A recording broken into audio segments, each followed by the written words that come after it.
சட்டம் மாறி வந்து மண்ணை முட்டும் காலில் சூழ்ந்து கைகள் தட்டும் வாழியவே தென்னவராட்சி திசைகள் எட்டும் நம்மவராற்றல் விண்ணை முட்டும் எட்டு திக்கும் முரசு கொட்டும் வாழியவே.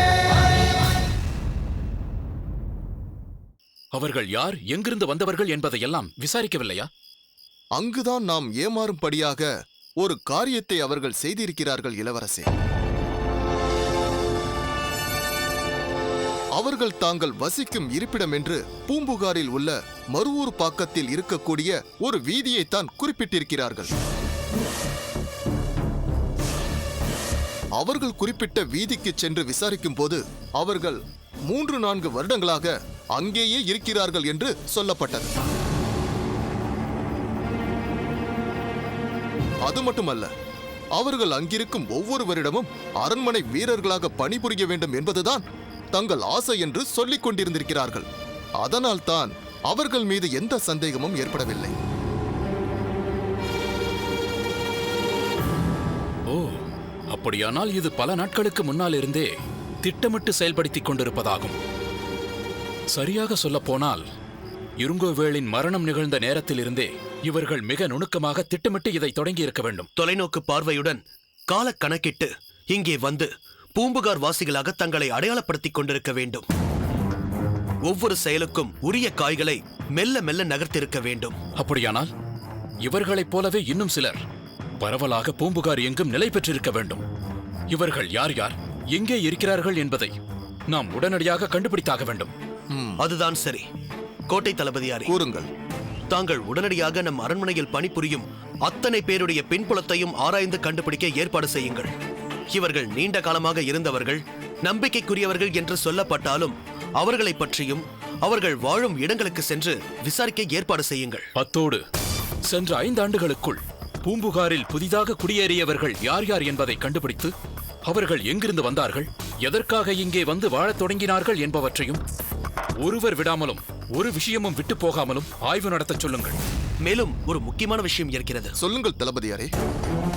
இதற்கு மேல் இனி இந்த பூம்புகாருக்குள் புதிதாக யார் வருவதானாலும் அவர்கள் இளவரசரின் அனுமதியையோ அல்லது என்னுடைய அனுமதியையோ பெற்றுக்கொண்டுதான் உள்ளே வர வேண்டும். அப்படி அனுமதி பெறாதவர்கள் யாராக இருந்தாலும் உள்ளே வரக்கூடாது என்று தடுத்து விடுங்கள். இளவரசரும் தளபதியாரும் சொன்ன ஆணைகள் ஒவ்வொன்றும் எவ்வளவு முக்கியமானவை என்பதை நான் நன்கு உணர்ந்திருக்கிறேன். தாங்கள் சொன்ன ஆணைப்படி யாருக்கும் சந்தேகம் வராமல், எவருக்கும் தாங்கள் கண்காணிக்கப்படுகிறோம் என்பதை தெரியாமல் நிறைவேற்றுவேன். அப்படி சொல்லுங்கள். இதைத்தான் நான் உங்களிடம் எதிர்பார்த்தேன். இனி தங்களிடம் சொல்ல வேண்டியது எதுவும் இல்லை. எல்லாவற்றையும் சிறப்பாக செய்வீர்கள் என்ற நம்பிக்கை எங்களுக்கு வந்துவிட்டது. மாமன்னர் இல்லாத நேரத்தில் இப்படி ஒரு அசம்பாவிதம் நடந்திருப்பது நம் அனைவருக்குமே களங்கம்தான். இதிலிருந்து மீள கடுமையான நடவடிக்கைகள் தேவைப்படுகின்றன. அதனால் இன்றே அதன்படி செயலாற்ற தொடங்கிவிடுங்கள். உத்தரவு இளவரசே. வருகிறேன் தளபதியாரே.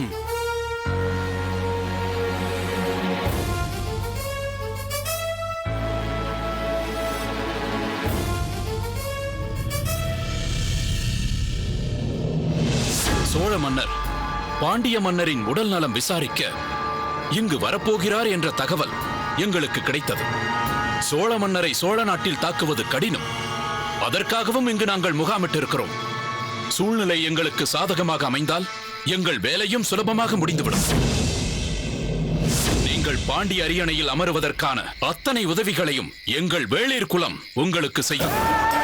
நான் அப்படி பாண்டிய அரியணையில் அமர்ந்தால் சோழ மன்னரை ஒழிப்பதற்கு நான் உங்களுக்கு பக்க துணையாக இருப்பேன்.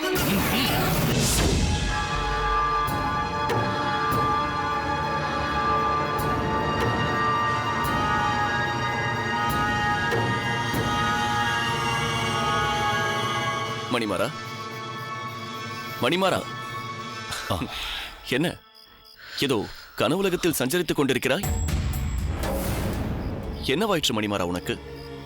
இப்போதெல்லாம் உன்னை சந்திக்கவே முடிவதில்லை. உன்னை சந்திக்கலாம் என்று வீட்டிற்கு வந்தால் வெளியில் சென்றிருப்பதாக கூறுகிறார்கள். இரவில் கூட வீட்டில் இருப்பதில்லையாமே. உனக்கு யார் அப்படி சொன்னது? நான் வீட்டில் தான் இருக்கிறேன். வீட்டில் தான் இருக்கிறேன் என்று நீ சொல்கிறாய். ஆனால் உன்னை தேடி உன் வீட்டிற்கு வந்து கேட்டால் வெளியில் சென்றிருப்பதாக கூறுகிறார்கள். அவன் எங்கு சென்றிருக்கிறான் என்று உன் தந்தையிடமோ கருங்குழலியிடமோ கேட்டால் தெரியாது என்று சொல்கிறார்கள். அப்படி அவர்களிடம் கூட கூறாமல் எங்கு சென்று வருகிறாய்? வெளியே செல்பவன் நான் இங்கு சென்று விட்டு வருகிறேன் என்று கூறிவிட்டு செல்லலாம் அல்லவா? நான் ஏதேனும் சொந்த விஷயமாக வெளியில் சென்றிருப்பேன். அதனால்தான் அவர்களிடத்தில் சொல்லாமல் சென்றிருக்கிறேன். சரி, அவர்களிடம் சொல்ல வேண்டாம். உன் நண்பன் அல்லவா, என்னிடம் சொல். அப்படி எங்குதான் சென்று வருகிறாய்? அதுதான் சொல்லிவிட்டேனே, சொந்த விஷயம் என்று. அதை மீண்டும் உனக்கு தனியாக வேறு சொல்ல வேண்டுமா? சரி மணிமாறா, உன் சொந்த விஷயமாகவே இருக்கட்டும். உன்னுடைய நெருங்கிய நண்பன் நான். என்னிடத்தில் கூட சொல்ல மாட்டாயா? சொல்ல மாட்டேன். என்னுடைய தனிப்பட்ட சொந்த விஷயத்தை எதற்காக நான் உன்னிடத்தில் சொல்ல வேண்டும்? என்ன மணிமாறா இப்படி பேசுகிறாய்? இதோ பார் மகேந்திரா, ஒவ்வொருத்தருக்கும் ஒவ்வொரு மாதிரியான சொந்த வாழ்க்கை இருக்கும். யாருமே தங்கள் தனிப்பட்ட சொந்த வாழ்க்கையில் அடுத்தவர்களின் தலையீட்டை விரும்ப மாட்டார்கள். அதற்கு நானும் விதிவிலக்கில்லை. எப்போதுமே என்னுடைய விஷயத்தில் நான் கண்ணும் கருத்துமாக இருப்பேன். அந்த மாதிரி சமயத்தில் நான் வேறு எதை பற்றியும் சிந்திப்பதில்லை. என்னை சுற்றி என்ன நடக்கிறது என்பதை கூட நான் பொருட்படுத்துவதில்லை. என் கவனம் முழுவதும் எடுத்துக்கொண்ட காரியத்தில் தான் இருக்கும். இப்படி தன்னை சுற்றி என்ன நடக்கிறது என்று கூட தெரிந்து கொள்ளாமல் வாழும் வாழ்க்கை ஒரு வாழ்க்கையா? மகேந்திரா, உன் வாழ்க்கை அணுகுமுறை வேறு, என் வாழ்க்கை அணுகுமுறை வேறு. நான் ஒரு காரியத்தை எடுத்துக்கொண்டால் அதிலேயே கண்ணும் கருத்துமாக இருப்பேன். என் கவனத்தை வேறு எதிலும் சிதறடிக்க மாட்டேன். ஆனால் நீ அப்படி அல்ல. எத்தகைய முக்கிய காரியத்தில் ஈடுபட்டிருந்தாலும் இடையில் ஒரு அழகிய பெண்ணை பார்த்துவிட்டால் உன் கவனமெல்லாம் சிதறிவிடும். கடமையை மறந்து அவள் பின்னாலேயே சுற்ற ஆரம்பித்து விடுவாள். முடிக்க வேண்டிய முக்கிய பணிகள் உன் முன்பு மலை போல் குவிந்திருந்தாலும் மது கோப்பையை பார்த்துவிட்டால் அந்த பணிகளையெல்லாம் ஒதுக்கி வைத்துவிட்டு மது உண்டு நீ உண்டு என்று மயங்கி கிடப்பாள். ஆனால் நான் அப்படி இல்லை. நான் உண்டு, என் வேலை உண்டு என்று இருப்பேன். மணிமாறா, நீ கடமை வீரன் தான். உன் அளவிற்கு கடமை உணர்ச்சி எனக்கு இல்லைதான், நான் ஏற்றுக்கொள்கிறேன். ஆனால் நான் உன் நண்பன் தானே. நீ எங்கு செல்கிறாய், என்ன செய்கிறாய் என்று என்னிடம் சொல்லக்கூடாதா? நானும் உனக்கு நண்பன் தானே. இதுவரை நீ எங்கு செல்கிறாய், எதற்காக செல்கிறாய் என்று நான் கேட்டிருக்கிறேனா? நீ கேட்டதில்லை, நான் சொன்னதில்லை. இப்போது கேள், நான் சொல்கிறேன். என் கேள்விகளுக்கு பதில் சொல்ல நீ தயாராக இருக்கலாம். ஆனால் உன் கேள்விகளுக்கு பதில் சொல்ல நான் தயாராக இல்லை.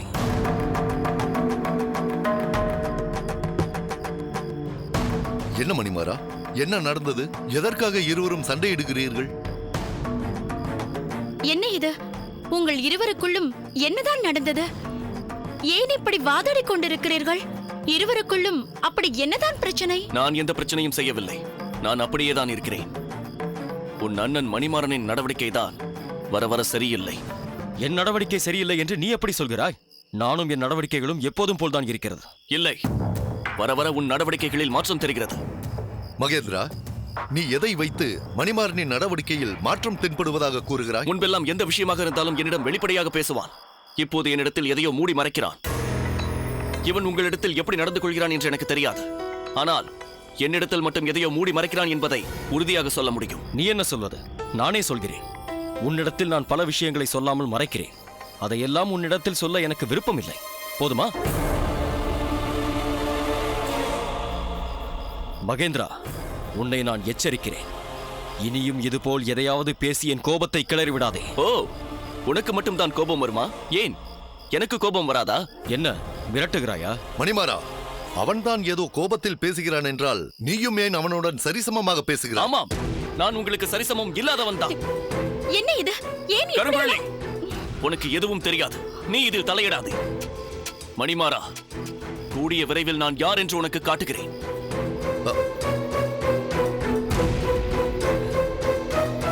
என்ன அண்ணா இது? அவர் கோபித்துக் கொண்டு போகிறார். போனால் போகட்டும் கருங்குள்ளி.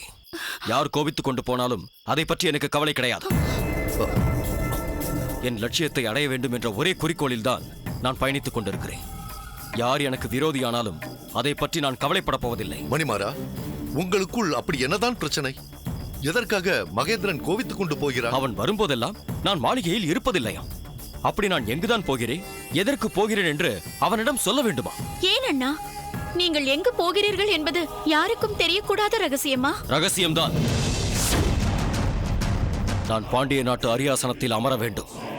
அதன் பொருட்டு நான் பல இடங்களுக்கு செல்வேன், பல பேரை சந்திப்பேன், பல காரியங்களில் இறங்குவேன். எல்லாவற்றையும் என்னால் சொல்லிக் கொண்டிருக்க முடியாது. இதில் பாசம், நேசம், கருணை என்று எதற்கும் துளியிடம் கூட கிடையாது.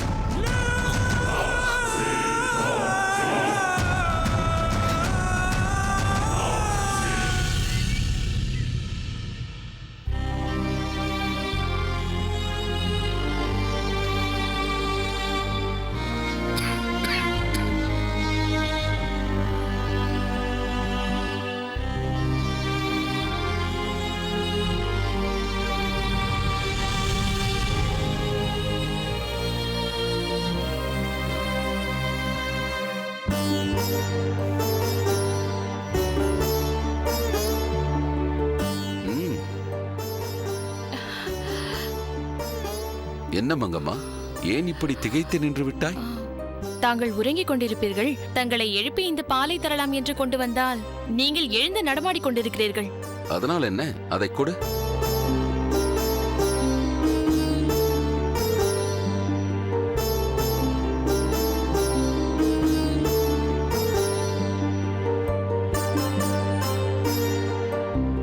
நீங்கள் செய்வது நன்றாக இருக்கிறதா? ஏன், நான் நன்றாகத்தானே நடக்கிறேன். சற்று பலவீனமாக இருக்கிறது, அதனால் நிதானமாக நடக்கிறேன். அதைத்தான் நானும் சொல்கிறேன். உடல் நலம் பாதிக்கப்பட்டிருக்கும் போது இப்படி தங்களை சிரமப்படுத்திக் கொள்ளலாமா? காயம் மாறுவதற்குள் உங்கள் தேகத்தை இப்படி வருத்திக் கொள்ளலாமா? அதற்காக எப்போதும் படுக்கையிலேயே கிடக்க வேண்டும் என்கிறாயா? எழுந்து நடவாமல் விழுந்து கிடக்க வேண்டும் என்று எதிர்பார்த்து கொண்டிருக்கிறாயா? என்னால் அது முடியாது மங்கம்மா. மாமன்னர் வேளிர்கள் எங்கிருக்கிறார்கள் என்று கண்டுபிடித்து வேறொருக்கும் பொறுப்பை என்னிடம் கொடுத்துவிட்டு சென்றார். ஆனால் அவர்களோ நான் இருக்கும் இடத்திற்கே தேடி வந்து என்னை கொன்றுவிடும் முயற்சியில் ஈடுபட்டிருக்கிறார்கள். அதை நினைத்துத்தான் நான் கலங்கிக் கொண்டிருக்கிறேன். அத்தகைய கலக்கமே உனக்கு வேண்டாம் அங்கம்மா. நான் மனம் மாறி புது மனிதனாக மாறி உன் அண்ணனுக்கு சேவை புரிய வந்தேன். அவரைப் போலவே அமைதியாக வாழ முயன்று கொண்டிருக்கிறேன். ஆனால் எதிரிகள் அனுப்பிய ஒருவனின் கட்டாரி எப்போது என் தோளில் பாய்ந்ததோ அந்த கணமே நான் இரத்த வாடைப்பட்ட சிங்கம் எப்படி சிலிர்த்தெழுமோ அப்படி ஆவேசம் கொண்டவனாக மாறிவிட்டேன். இனி நீ என்னை பழைய மூர்க்கம் கொண்ட விஜய பூபதியாகத்தான் பார்க்கப் போகிறார். அவர்கள் என்னை மீண்டும் ஆங்காரம் கொண்டவனாக மாற்றிவிட்டார். பிரபு, பயப்படாதி மங்கம். அந்த பழைய விஜயபூபதி அதர்மத்திற்கு துணை புரிந்து தர்மத்திற்கு எதிராக போராடினான். இந்த புதிய விஜயபூபதி தர்மத்திற்கு துணை நின்று அதர்ம செயல் புரியும் அனைவரையும் அசுரவதம் புரிவான். வேளிர் என்று சொல்லிக் கொள்ள சிறு வேறு கூட மிஞ்சி நிற்கவில்லை எனும்படி அனைவரையும் அழிப்பான். அப்படி சொல்லுங்கள் விஜயபூபதி, அதைத்தான் செய்ய வேண்டும். வாருங்கள் புலவரே. வாருங்கள் புலவர் உருத்திரங்கண்ணனாரே. தாங்கள் கடியலூரிலிருந்து இன்றுதான் திரும்பி வந்தேன். புலவர் காரிக்கண்ணனார் பூம்புகாரிலேயே வாழ்போர் என்பதால் இங்கு நடப்பவைகளை உடனே அறிந்து கொள்கிறார். ஆனால் நான் அவ்வப்போது மனைவி மக்களை காண கடியலூர் சென்று விடுவதால் இங்கு வரும்போதுதான் இங்குள்ள விஷயத்தை அறிந்து கொள்ள முடிகிறது. தங்களுக்கு நேர்ந்ததை அறிந்து உடனே ஓடி வந்தேன். ஏன், தாங்களும் தங்கள் குடும்பத்தினரோடு இங்கேயே இருக்கும் நிலையை ஏற்படுத்திக் கொள்ளலாமே. அப்படித்தான் நானும் நினைத்து என் குடும்பத்தினரை அழைத்து பார்த்தேன். சொந்த ஊரை விட்டு வர அவர்கள் விரும்பவில்லை. என்னை அவர்களுடனே தங்கிவிடும்படி அழைக்கிறார்கள். மன்னரையும் உங்களையும் பிரிந்து அங்கேயே இருந்துவிட எனக்கு விருப்பமில்லை. அதனால்தான் அப்படியும் இப்படியுமாக இருக்கிறேன். அதற்காக வந்ததும் வராததுமாக இவர் வேளிர் குலத்தையே அழிக்கப் போகிறேன் என்று பேசினால் அப்படித்தான் செய்ய வேண்டும் என்கிறீர்களே, இது சரியா? அமைதியை போதிக்க வேண்டிய ஒரு புலவரை ஆவேசத்தை மூட்டலாமா? போரை பற்றி அதிகம் பாடியவர்களே புலவர்கள் தானே அம்மா. ஏன், நான் பாடிய பட்டினப்பாலையே உன் தமைதார் சோழ மாமன்னர் கரிகால் பெருவளத்தார் நடத்திய வெண்ணிப்போரை பற்றியதுதானே. உங்களிடம் போய் இதை பற்றி பேசினேன் பாருங்கள், அது என் தவறுதான். போரையே வாழ்வாக கொண்டவரின் தங்கை இப்படி பேசுவதுதான் எனக்கு வியப்பாக இருக்கிறது. யார் யாரிடம் எப்படி நடந்து கொள்ள வேண்டுமோ அப்படித்தான் நடந்து கொள்ள வேண்டும். வஞ்சக நரியிடம் கொஞ்சம் இரக்கம் காட்டினால் அது நம் நெஞ்சில் பாய்ந்துவிடும். சரியாகச் சொன்னீர்கள் புலவர் பெருமானே. இருங்கோவேள் தனது வெற்றிக்காக பல தந்திரங்களை கையாண்டாலும் போர் என்று வரும்போது நேருக்கு நேர் நின்று போராடும் மாவீரன், களம் புகுந்து எதிரிகளை வதம் புரியும் ஆற்றல் பெற்றவன். ஆனால் இப்போது புதிதாக துளிர்விட்டிருக்கும் ஒருவன் வேளிர் தலைவன் என்று தன்னை சொல்லிக் கொண்டாலும் தாங்கள் சொன்னது போல் வெறும் நரிதான். இவனால் உருவாக்கப்பட்டிருப்பவர்களுக்கு நேரடி வித்தம் என்ற நேர்மையான போர்முறை என்பது கற்பிக்கப்படவில்லை. தந்திரம், சூழ்ச்சி, வஞ்சகம் இதுதான் அவர்கள் வழியாக இருக்கிறது. இவர் சொல்வது உண்மைதான். இங்கு புகுந்து இவரை கொல்ல வேண்டும் என்பதற்காக பல மாதங்களுக்கு முன்பே சோழர் படையில் சேர்ந்திருக்கிறார்கள் இருவர் என்றால் எவ்வளவு காலமாக அதற்கு அவர்கள் திட்டமிட்டிருக்க வேண்டும். இதன் மூலம் தங்கள் உயிருக்கு ஆபத்து ஏற்படும் என்று தெரிந்துதானே அவர்கள் அதில் ஈடுபட்டிருக்கிறார்கள். அதில் எந்த சந்தேகமும் இல்லை. தன்னை அழித்துக் கொண்டாவது எதிரியை அழிக்க வேண்டும் என்று வந்தவர்கள் அவர்கள். இவர்களை அனுப்பிவிட்டு பின்னால் மறைந்திருக்கும் அந்த தலைவன் இருங்கோவேலோடு ஒப்பிடும் அளவிற்கு எந்த தகுதியும் இல்லாதவன். அப்படிப்பட்ட இருங்கோவேல் என்ற விருட்சமே வேரோடு சாய்ந்த பிறகு இந்த சிறு புல் என்ன செய்துவிட முடியும்? சோழ மாமன்னரைப் போல் இன்னமும் இவர்கள் விஷயத்தில் பொறுமையை கடைபிடித்தால் அது சோழ நாட்டின் அமைதிக்கே ஆபத்தாகிவிடும். தாங்கள் சொல்வது உண்மைதான். இனியும் தாமதிக்க கூடாது. அவர்கள் எங்கே யாரை தலைவனாக கொண்டு செயல்படுகிறார்கள் என்பதை கண்டுபிடித்து அழிக்க வேண்டும். அதைத்தான் நான் மங்கம்மாவிடம் சொல்லிக் கொண்டிருந்தேன். வேளிர்களுக்கு பகையாக நான் மாறிவிட்டேன் என்பதால் என் மீதே கை வைக்க துணிந்து விட்டார்கள் அவர்கள் ஒவ்வொருவரையும் தனித்தனியே சந்தித்து அவர்களை வெட்டித் தள்ளி அவர்கள் சிரங்களை கொண்டு வந்து சோழ மாமன்னர் பாதங்களில் கொட்டுகிறேன். பகை பகை பகை, தூள் தூள் தூள் என்பது அவர்கள் தாரக மந்திரம். அதை அவர்களுக்கு எதிராகவே பயன்படுத்தி வேளிர் பகை சோழர் முன்னால் தூள் என்று நிரூபித்து காட்டுகிறேன்.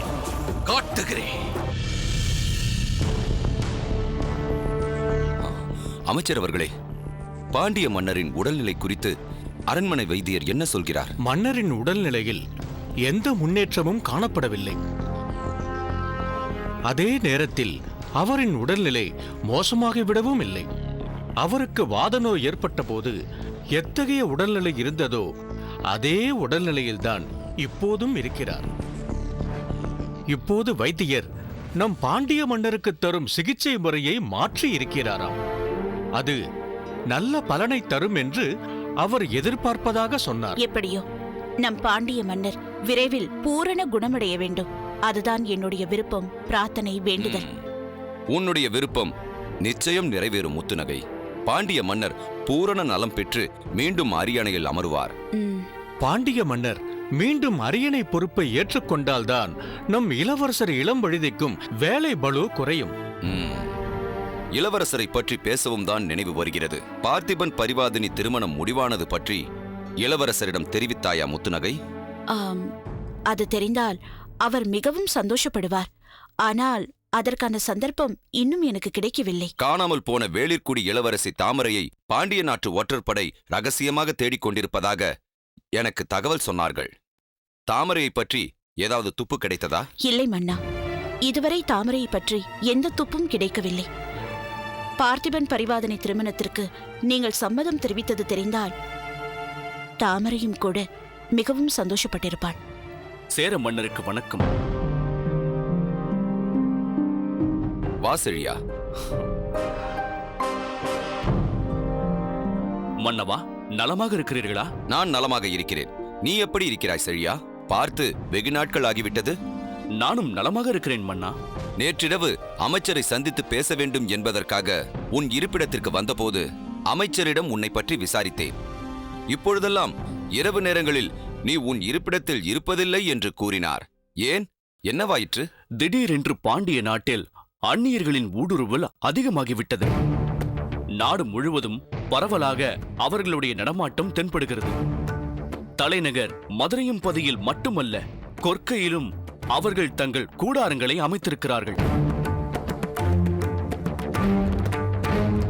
அவர்களின் நடமாட்டத்தை கண்காணிக்க நமது ஒற்றர்கள் ஆங்காங்கே இருக்கிறார்கள் என்றாலும் நானும் அவ்வப்பொழுது அங்கு சென்று அவர்களுடன் தங்கி ஆலோசனை வழங்க வேண்டியிருக்கிறது. அதுபோன்ற நேரங்களில்தான் இரவு என் இருப்பிடத்திற்கு நான் வர இயலவில்லை. பாண்டிய நாட்டின் மதுரையம்பதியிலும் கொற்கையிலும் எப்படி ஒற்றர்களை வைத்து நான் வேவு பார்க்கிறேனோ அதே போன்று சோழ நாட்டில் சோழ மன்னர் இல்லாத காரணத்தால் நான் சில ஒற்றர்களை சோழ நாட்டிற்கு அனுப்பி வைத்திருந்தேன். அந்த ஒற்றர்கள் மூலமாகத்தான் சில நாட்களுக்கு முன்பு எனக்கு ஒரு செய்தி கிடைத்தது. என்ன செய்தி அது? சோழ நாட்டில் விஜய பூபதியின் பாதுகாப்பிற்காக வந்திருக்கிறோம் என்று கூறி சோழ வீரர்களின் உடையில் சென்ற வேளிர் வீரர்கள் இருவர் விஜய பூபதியை தாக்கியிருக்கிறார்கள்.